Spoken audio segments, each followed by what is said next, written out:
This week on Whiskey Movie Club, we're talking Between Two Ferns, the movie, and drinking Suffering Bastards. So we're talking Between Two Ferns this week. For those who don't know, Between Two Ferns is the Netflix movie about the digital show of the same name, right? Which is Zach Galifianakis of Hangover fame interviewing celebrities in the most painful and just suffering bastard kind of way with a very dry sense of humor. See what I did there? The suffering bastard has dry gin in it. It's a double pun. I don't like that joke. Will you just give these a chance? They're fine. This is good stuff. But, if you haven't seen Between Two Ferns in the last 10 years since it's been on, I don't know where you've been. His interview with Obama 5 years ago was quite famous. What is it like to be the last black president? Seriously? What's it like for this to be the last time you ever talk to a president? It must kind of stink, though, that you can't run, 3 times. If I ran a third time, it'd be sort of like doing a third Hangover movie. Didn't really work out very well, did it? Basically, if you haven't seen it, Zach Galifianakis plays an idiot public TV show interviewer. Version of himself. Right. He's playing Zach Galifianakis. And he just asks the most ridiculous, bad, offensive, dumb questions. You won Best Actress. Have you ever thought of aiming higher and trying to win Best Actor? The celebrities that he interviews plays the straight to his just absurdity. I guess the gimmick is everyone acts very upset to be there. Do you research your roles? Yeah. Have you ever considered researching a character that has taken acting classes? Right now I'm acting like this is fun. How am I doing? It's very painful. It's a very, very, very dry sense of humor.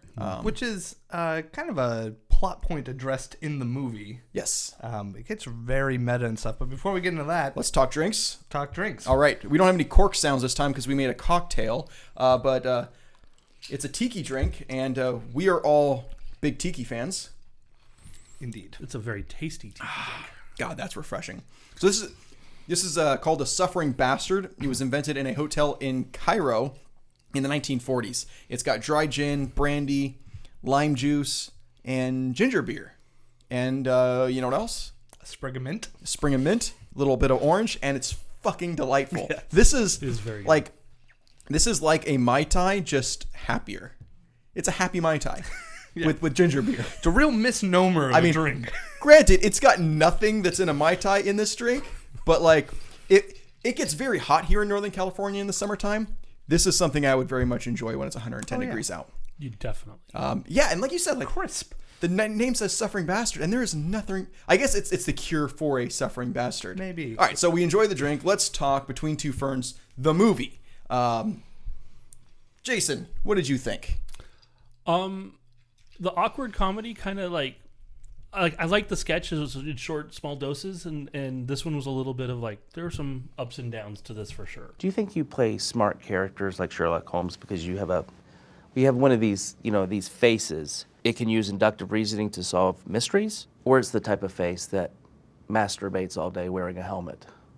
But were you a fan of the internet show? It's kind of a it's casual on Funny or Die. We didn't say that, but Die, it's a Funny or Die. It's a Will Ferrell property, I guess. I was familiar with it. I've seen him here and there, but I wasn't I don't watch every single episode, so I knew what I was getting into when I signed up to watch this film. But it wasn't. It's like we were kind of talking before. It's not the best film out there, but there were some fun moments to it. Why do you think so many actresses could still stand to lose a few pounds?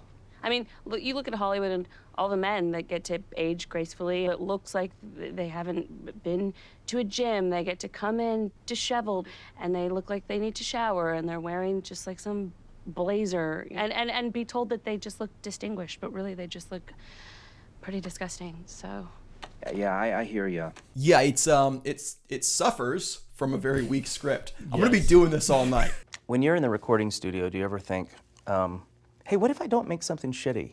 We'll get a little count rolling at the. This is going to get very painful for not just you guys, but everyone who chooses to continue watching. You are so uncomfortable and weird and awkward, and all your guests, like, you can tell they hate it. What do you think, Travis? Did you suffer through this one? A little bit, actually. Yeah. Never really caught on with the show. I've tried like kind of a couple of times and haven't ever really dug into watching like all the episodes. It's that kind of it's Scott Aukerman's kind of comedy Bang Bang. Between Two Ferns, they all have this sort of awkward. You're kind of laughing at the characters they're portraying, and I don't feel like I'm as involved in like the joke so much as I'm like looking through a window and just laughing at a spectacle, which is a type of humor I've never really quite like gotten hooked into. It's just kind of like a weird plot that just strings together segments of the show. It's an excuse to do these interviews. There is a driving plot behind it. It definitely has more plot than Once Upon a Time in Hollywood. But like there's nothing there. Like Zach Galifianakis is painfully awkward, painfully oblivious, weird. People find you unpleasant. Thank you. But there's nothing deeper than that. It never gets to the core of why he is like this. There's no big arc. There is no arc. The big thing is he wants a network TV show, and his only way to get the network TV show is interview 10 celebrities in 14 days, I think. That's the plot. 10 of your dumb internet talk show, and you give me a Lifetime network talk show. Lifetime? I'm a white man, and I'm straight, and I deserve it. Yeah, and I also feel like a lot of the interviews get like cut or like edited down for time. Right. And that's where you're like, oh, I kind of want to see that whole interview.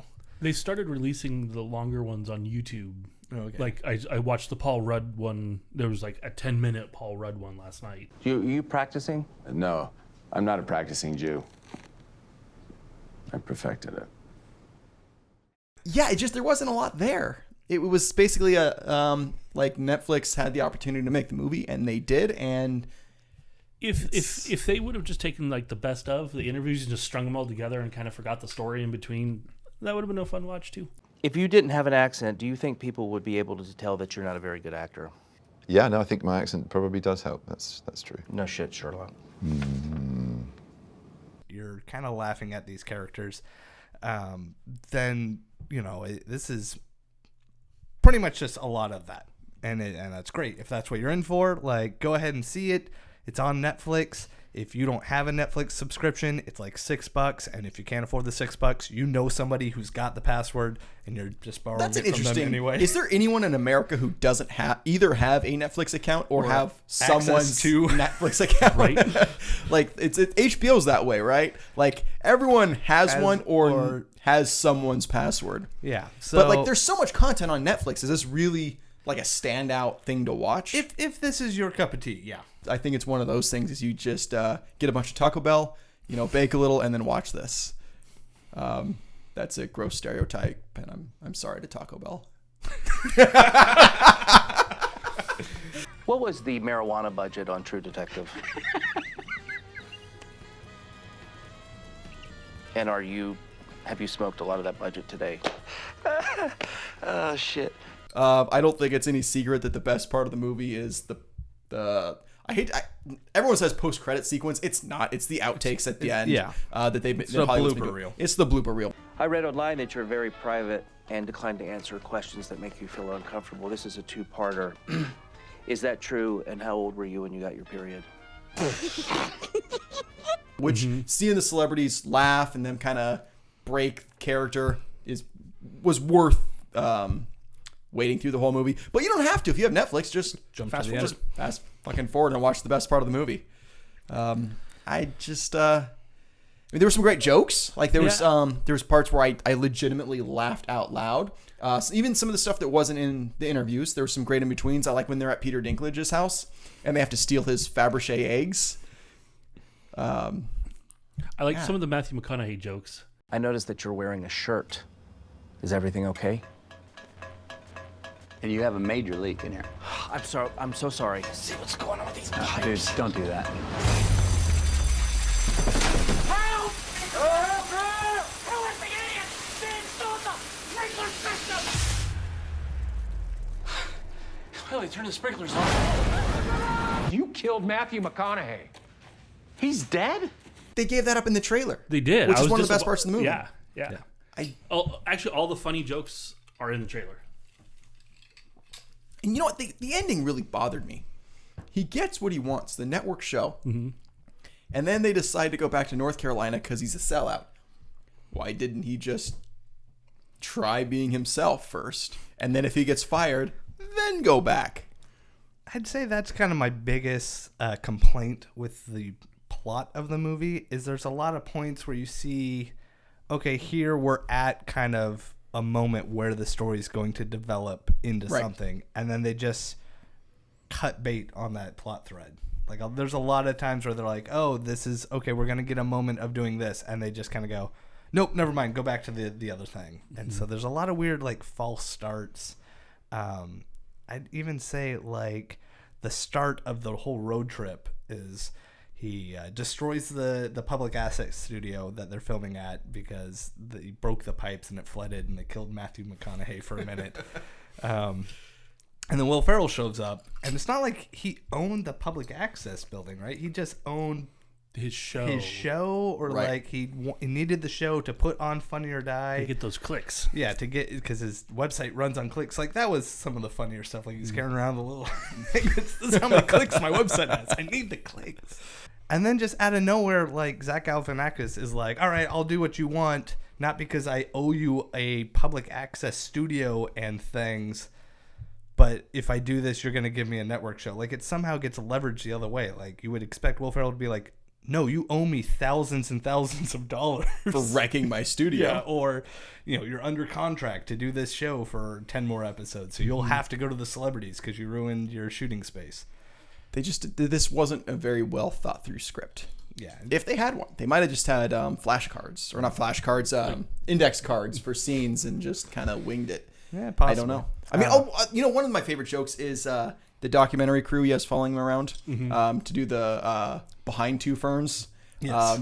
You find out at the end she's making a student film. Get the fuck out of my office, please. I like the going to the Will Ferrell scene, and he shows up in the big long limo, then takes the scooter up to him. I thought was just ridiculous. And kind of the jerk that Will Ferrell was playing was kind of like this Willy Wonka type character of like cowboy. No, you don't get this, right? But you do. Yeah. You know what? I think the Matthew McConaughey scene is the best scene in the movie, and they totally blow that load in the trailer. Yeah, a little bit. Your favorite scene? There's some parts where I saw potential for a lot of great stuff. I like when kind of a collection of scenes where he keeps like being completely distraught over his ferns, like being yeah. Like there measures them and like okay, yeah, the electric tape measure might be my I forgot about that. Yes. Who the fuck has an electric tape measure? You know, I think this is what it looks like when we're all really dispassionate about a movie. We don't hate it enough to be crazy about it, and we don't love it enough to be crazy about it. So I tortured myself. I watched it twice. I watched it at the beginning of the week, not knowing, before we knew for sure we were going to watch it, and then I watched it again last night to kind of refresh myself. And when I say watched it again, I kind of had it on as background noise. It didn't get any funnier the second time, but it was a good background noise movie. Sure, you could be doing other things. Yeah, but if you were gonna put on like say like a Will Ferrell or not my first choice. You put on what like any number of Will Ferrell, Talladega Nights, or Step Brothers or something. Absolutely. I don't want to force us to keep saying stuff about a movie that we don't seem to care a lot about. But you saw Abominable, one of the other movies coming out this weekend. Yeah, that was something I saw just because it came out, and I'm a big animation nerd. Just something I went to school for, so it's near and dear to my heart. It's a mid-tier DreamWorks film. The plot is kind of pretty generic. Character designs were sort of weak, and some of the animation was a little bit stiff. The movie shines in how adorable their little Yeti they've made. He's just a round ball of fuffs with a face on it, and pretty sweet like magic effects and particle effects in it. But that's kind of the highlights of that movie. Everything else is pretty typical. It is for a children's audience, so I'm sure a young audience will be entertained by it. But it's not like Pixar where I'll get something out of it. Yeah, it's not the level of The Incredibles, where you've got a lot of other deep meaning like themes throughout the movie as well. So we're seeing next week Joker. Right? Which I think either way we'll have a lot to say about that. We'll have a lot to say. I imagine you as a comic book Fanatic, is that a right? Sure, fan. Yes. Addict, yeah. I think you'll have a lot to say about what they got right, or more importantly, what they fucked up. Yeah, this is a movie I haven't been excited for, or at least just wary of. So we've had in the last 10 years 4 different Jokers. Yeah, and I feel like this is going to be one where this is an alternate universe. This is something else. It's an interpretation of it. But since the beginning of like the announcements of this movie, I was like, ooh, I don't know if I'm on board with this. And it hasn't quite sold me as excited yet. But can't wait to see what the final product is. I look forward to a week from now when we're recording and we get to reference what you just said. Sure. See if you were if you were right or wrong. To follow us on social media, where can they find you, Travis? You can find me at Captain Frucci. At JD Knight Films. You can find me at Real Jason Miller. Please hit subscribe. It'll make my mom happy. Yeah. Comment below with, you can write a poem. All right, so this has been our review-ish of Between Two Ferns.